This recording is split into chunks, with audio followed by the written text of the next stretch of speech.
Prophet ﷺ says in the famous dua, Allahumma inni a'udhu bika min al-ajzi wal-kasal. Oh Allah, I seek your protection and refuge from helplessness and from laziness, from indecisiveness, lack of firm will. And it is this that wastes people's lives.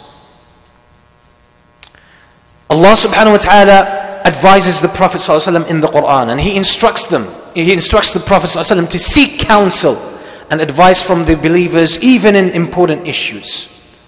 So Allah subhanahu wa ta'ala says to him, وَشَاوِرْهُمْ فِي الْأَمْرِ, and seek their advice, seek their counsel.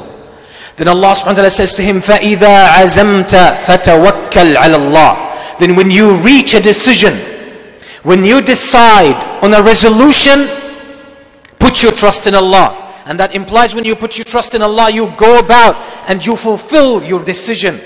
You act on your decision. You don't sit back and wait for things to happen and you're just being a spectator or a watcher on the side. You take part in the action. You're right in the field. You're making things happen rather than just watching things happen. And that's a very powerful thing. And that's what's called in Arabic decisiveness. There are people who have very good minds, very good knowledge, and they can really analyze things and reach at certain decisions. But these people, when they lack decisiveness, they're incapacitated. They're paralyzed by their analysis. Why? Because they overthink things. They want to work out things and process things, and they overdo it to a point of inaction, so they don't do anything in their life. But decisiveness and hazm in Islam means that when you see the right thing, you do it. And when you see the bad thing, you leave it straight away. That you do not succumb, and you do not give up control to your desires. قال اعقلها وتوكل. He said, O Messenger of Allah, my camel, should I tie it and place my trust upon Allah? Or should I leave it untied and place my trust upon Allah? The Messenger ﷺ said, no, tie it. Do what you need to do. Tie it. And then place your trust upon Allah. And a similar meaning is found in Sahih al-Bukhari on the authority of Ibn Abbas, who said, كان أهل اليمن يحجون ولا يتزودون ويقولون نحن المتوكلون فإذا قدموا مكة سألوا الناس فأنزل الله تعالى وتزودوا فإن خير الزاد التقوى.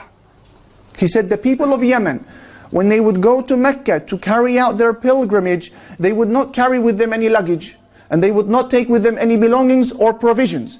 And they would say, we have placed our reliance upon Allah. We are people of tawakkul, we don't need luggage. He says, but the moment they get to Mecca, they start asking favors from people, food and drink from people. So Allah Almighty, He revealed the verse when He said, take provisions. Take provisions. تزودوا. And the greatest of all provisions is taqwa, fear of Allah. But take provisions. Therefore a Muslim is to capitalize upon every means that Allah has made halal to attain the good of dunya or the good of akhirah. And this does not contradict tawakkul, as Imam al-Shatibi, he said, it does not contradict tawakkul. Rather, it is part of tawakkul.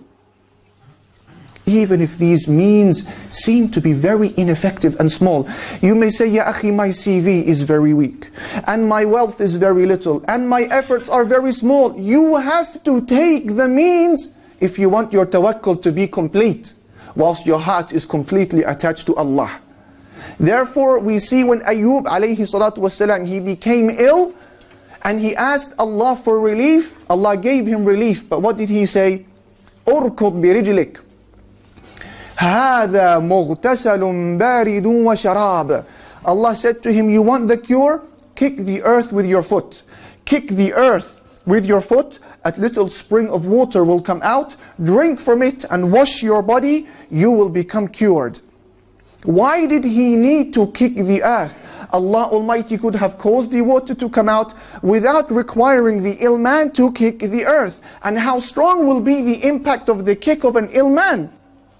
It will be weak. But Allah Almighty is sending a very powerful message for you and I. We need to do our part. We need to do our bit, and Allah Almighty's assistance will come after that. This is part of tawakkul. Similarly, Maryam alayhi salam, after she had just given birth and she was hungry and thirsty, Allah Almighty said to her, وَهُزِّي إِلَيْكِ. To fix a certain problem, but you always put it off. Tomorrow, later on, I will do that. When the circumstances are perfect, when I feel, the situation is right, I will do it. That's indecisiveness. And this is what kills the dreams of most of humanity. And this indecisiveness comes from different places, mainly from fears. Unrealistic fears. And it comes from our doubts about Allah subhanahu wa ta'ala, that He's not there for us to help us.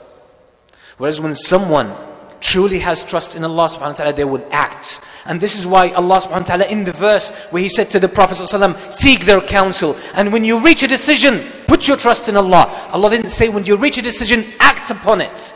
He said when you reach a decision, put your trust in Allah.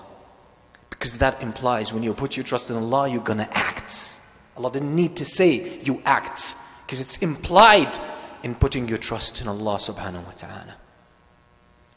So most of the time, we not have enough trust in Allah subhanahu wa ta'ala that we can do. All the great people in the world, when they started doing what they did, they didn't have all the means. They didn't have it all figured out. They didn't have all the answers. They just trusted. And they kept moving forward. And the answers will reveal themselves. Because we think we need to figure everything out before we start. But this is not how the world works. This is not how the world works. If what you want to do is good, and you have the courage to do it, and you have the basic skills to do it, but still, there are so many questions unanswered. There's a lot of uncertainties. You need to actually start into it. Ali radiallahu anhu, he had a famous statement that he used to repeat. He used to say, "Man jasara aysar, wa man haba khab." Whoever musters their courage, things will start easing out for them. You need to venture into things. You need to jump into the unknown sometimes, because things don't reveal themselves all at once. Then he says, وَمَنْ هَابَ خَابَ. But whoever is controlled and governed by their fear, they will be disappointed. They're up for a lot of disappointment in their life. Why? Because they live their life small. They'll sell themselves short. Life will go by without them doing anything substantial, without them tapping into their potential. Every human being has treasures within them that Allah has given them, that they are supposed to tap into and bring out into the world in service of their Creator first and foremost. But a lot of us, are living with our fears. Other people can do it, I can't do it. Other people have what it takes, I don't have what it takes. I'm afraid that I'll fail. I'm afraid that it won't work out. I'm afraid I don't have all the answers. Be sure that shaitan is controlling you. When the Prophet ﷺ set out for the battle of Badr, 300 people are going to fight 1,000 people. There's no certainty. Completely outnumbered. Yet the Prophet ﷺ put his trust in Allah, and they ventured, and Allah gave them victory. History has a lot of examples like this. When he was the Khalifa, he sees someone walking down to the street trying to be spiritual. Extremely, lenient, and he's not even walking properly, trying to be too soft in the way he walks. Umar ibn Khattab radiyallahu anhu goes and reprimands him, tells him off. He says, Ya hadha amatta alayna dinana. You've killed our religion. You've killed the spirit of our religion. Don't lose your masculinity when you're being spiritual. Umar ibn Khattab radiyallahu anhu himself, when he became a Muslim, Muslims were hiding, new Muslims were hiding. They were keeping it secret that they were Muslims. Umar al-Khattab becomes a Muslim. What does he do? He embraces Islam fully. He's not shy of it. He's not scared. He knows Allah subhanahu wa ta'ala will protect them. So he asks the people in Mecca, he says, أَيُّ قُرَيْشٍ أَنْقَلُ لِلْحَدِيثِ. He goes around, he asks, who among Quraysh would spread the news like wildfire? They said, Jamil ibn Ma'mar al-Jumahi.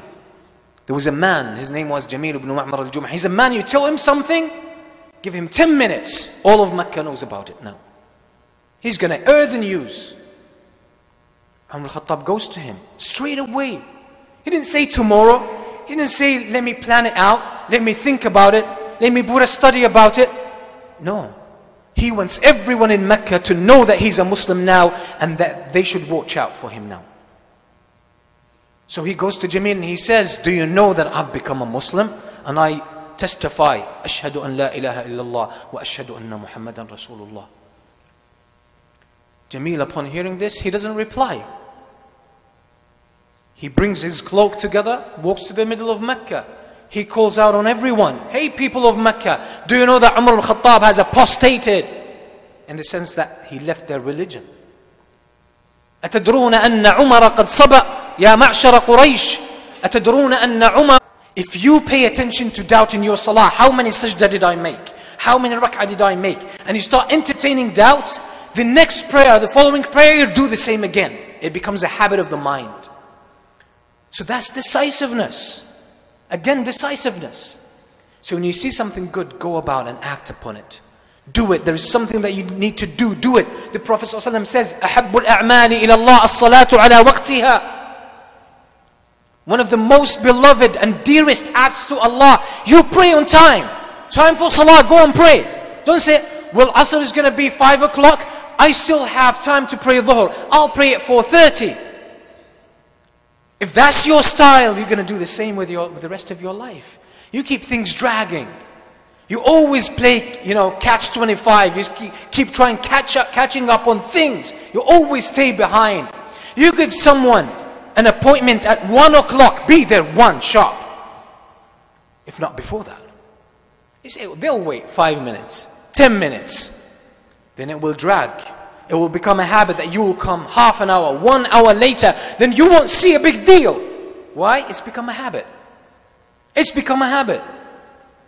You have your salah, no problem. I'll pray Dhuhr with Asr. That's not what Islam teaches us. It teaches you that when you have something, go about and do it. The Prophet ﷺ would have, Aisha radiyallahu anha, a lot of money came to her one day. Her share of something came to her. Lots of money. Lots of money. What did she do? She started dividing it into portions. Then she sends this portion to that family, this portion to that family, this portion to that widow, this portion to this single mother, this portion to that poor family, and so on and so forth. Until what? By the end of the day, she had nothing left. Nothing left. So her servant says to her, you should have left something for us because we don't even have food at home. Then she turns to her and she said, you should have reminded me. She said, you should have reminded me that we don't have food at home. I forgot.